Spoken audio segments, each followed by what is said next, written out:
The first 1,800 days of life are the most intense period of every child's development. So why doesn't America make the most of it? And why is it so challenging to raise a child here in the States? We're in the middle of a childcare crisis in the U.S. Quality childcare is expensive. In many states, it costs more per year than a public university. Many home daycares were stretched beyond their limits during the pandemic, taking on extra costs and longer hours. 51% of parents surveyed in Chicago report serious problems caring for their kids. Many say they are struggling to help their children adjust to the changes.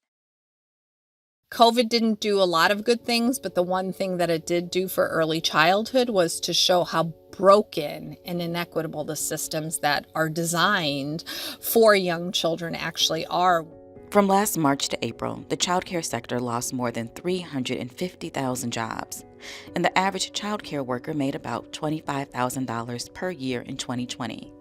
The combination of dwindling supply, along with soaring demand for childcare, especially during the pandemic, is resulting in the she-cession, as women shoulder their responsibilities and leave the workforce. So, understanding how we got here to today's fractured system and its impact on our children in the most vulnerable times of their life means we've got to look back at how childcare and the industry it built got started in the first place. There was an increase in the number of programs and concern and interest in young children, beginning with Head Start and going through the 1990s as we spent more and more resources on research and on actual programs.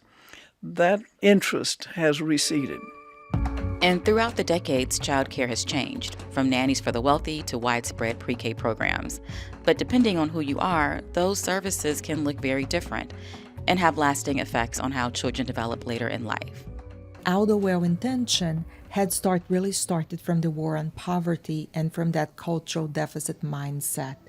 We have developed since then to think about difference as diversity, but that still centers whiteness. So, where do we go from here?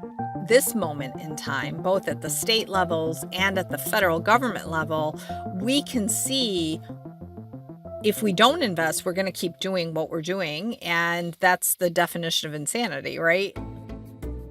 Or we can say we do need to invest and treat this like a public good. I'm Natalie Moore, a reporter who covers race, class, and communities in Chicago. Together with the Erikson Institute, we'll take a deep dive into the first 1,800 days of every child's life, from birth to kindergarten. A look at how America got to where we are today, where we're going, and the children who live with the fallout. Join us in 2022, wherever you get your podcasts.